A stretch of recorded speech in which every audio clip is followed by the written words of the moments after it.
जय माता दी दोस्तों, आप सभी का आपके अपने चैनल आसान राह में हार्दिक स्वागत है। मैं हूं अपर्णा।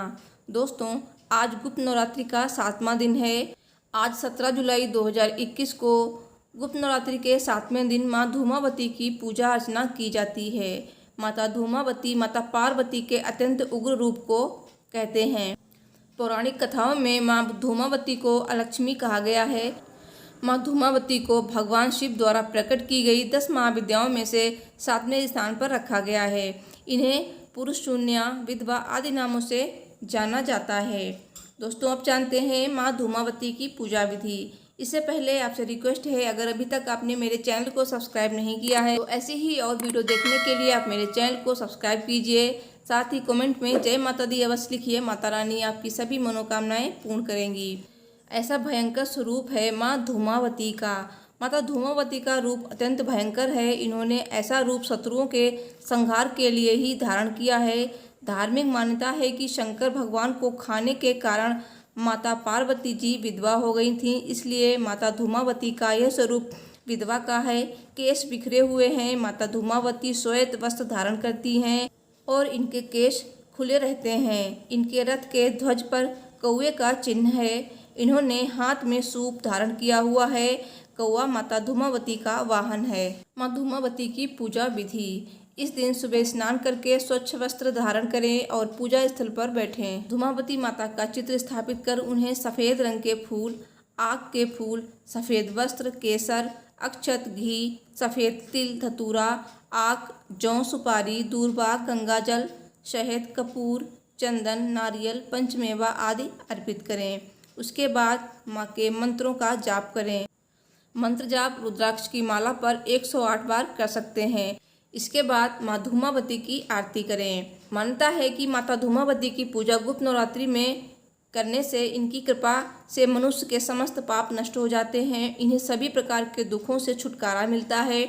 माँ धूमावती का मंत्र: ओम धूं धूं धूमावत्यै फट, धूं धूं धूमावती ठह ठह। तो इन मंत्रों का जाप आप कर सकते हैं। माँ धूमावती की कथा। सब बोलिए माता दुर्गा की जय, माता पार्वती की जय, माता धूमावती की जय। भगवान शिव द्वारा प्रकट की गई 10 महाविद्याओं में 7वें स्थान पर पुरुष शून्या, विधवा आदि नामों से जाने जाने वाली माँ धूमावती का नाम आता है। विधवा, भिक्षाटन, दरिद्रता, भूकंप, सूखा, बाढ़, प्यास, रुदन, वैधव्य, पुत्र संताप, कलह इनकी साक्षात प्रतिमाएं हैं। डरावनी सूरत, रुक्षता, अपंग शरीर जिनके दंड का फल है। इन सबों की मूल प्रकृति में धूमावती ही है। इनका निवास ज्येष्ठा नक्षत्र है, इसलिए इस नक्षत्र में जन्म लेने वाला जातक जीवन पर्यंत किसी न किसी प्रकार के संघर्षों से लड़ता रहता है। इन्हें ही अलक्ष्मी नाम से भी जाना जाता है। इनकी पूजा आराधना से उपरोक्त सभी प्राणियों के समस्त कष्ट दूर हो जाते हैं। माँ धूमावती की जन्म कथा। माँ के विषय में पौराणिक कथा है कि एक बार भगवान शिव पार्वती कैलाश पर विचरण करते हुए विश्राम हेतु कुछ समय के लिए एक स्थान पर बैठ गए। कुछ देर बाद पार्वती जी को भूख सताने लगी। उन्होंने शिव जी से क्षुधा पूर्ति की याचना की। शिव ने कहा, प्रिय, मैं शीघ्र ही भोजन की व्यवस्था करता हूँ।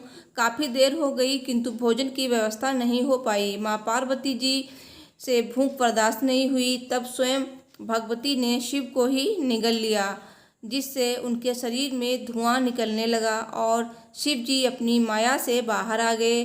बाहर आकर शिव जी ने पार्वती जी से कहा, मैं एक पुरुष हूँ और तुम एक स्त्री हो। तुमने अपने पति को ही निगल लिया, अतः अब तुम विधवा हो गई हो। इस कारण तुम सौभाग्यवती के श्रृंगार को छोड़कर वैधव्य वेश में रहो और संसार में माँ धूमावती नाम से विख्यात होगी।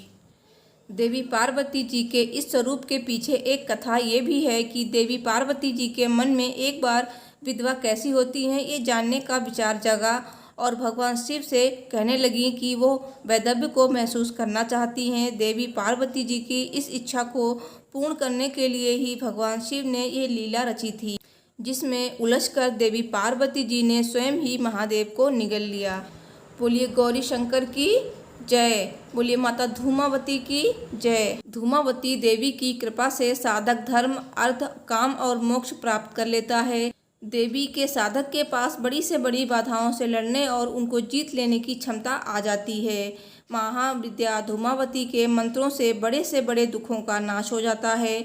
माँ धूमावती का गायत्री मंत्र इस प्रकार है। ओम धूमावत्यै विद्महे संहारिण्यै धीमहि तन्नो धूमा प्रचोदयात्। माता धूमावती को पुष्प अत्यंत प्रिय हैं, इसलिए केवल पुष्पों के होम से ही देवी कृपा कर देती हैं। आप भी मनोकामना के लिए यज्ञ कर सकते हैं, जैसे राई में सेंधा नमक मिलाकर होम करने से बड़ा शत्रु भी समूल रूप से नष्ट हो जाता है। नीम की पत्तियों सहित घी का होम करने से लंबे समय से चला आ रहा कर्ज नष्ट हो जाता है। जटामांसी और काली मिर्च से होम करने पर काल सर्प दोष नष्ट हो जाते हैं व क्रूर ग्रह के दोष भी नष्ट हो जाते हैं। रक्त चंदन घिसकर शहद में मिला दें व जौ से मिश्रित कर होम करें तो दुर्भाग्यशाली मनुष्य का भाग्य भी चमक उठता है। गुड़ व गन्ने से होम करने पर गरीबी सदा के लिए दूर चली जाती है। केवल काली मिर्च के होम करने से कारागार में फंसा हुआ व्यक्ति भी मुक्त हो जाता है। मीठी रोटी व घी से होम करने पर बड़े से बड़ा संकट व बड़े से बड़ा रोग अति शीघ्र नष्ट हो जाता है। इस प्रकार माँ श्री धूमावती की आराधना करके दरिद्रता के शाप से मुक्त हुआ जा सकता है। माँ धूमावती का भोग। माता धूमावती का प्रसाद भी अन्य देवी देवताओं से काफ़ी भिन्न है। यहाँ सभी को मीठा पसंद है तो माँ को नमकीन भोजन प्रिय होता है, तो आप माता धूमावती को नमकीन चीज़ों का भोग लगाएं। तो दोस्तों, मुझे उम्मीद है मेरी ये वीडियो आपको पसंद आई होगी, तो प्लीज़ वीडियो को लाइक शेयर कीजिए, चैनल को सब्सक्राइब कीजिए और कमेंट में जय माता दी अवश्य लिखिए। तो मिलती हूँ नेक्स्ट वीडियो में। Thanks for watching. हर हर महादेव। जय माता दी।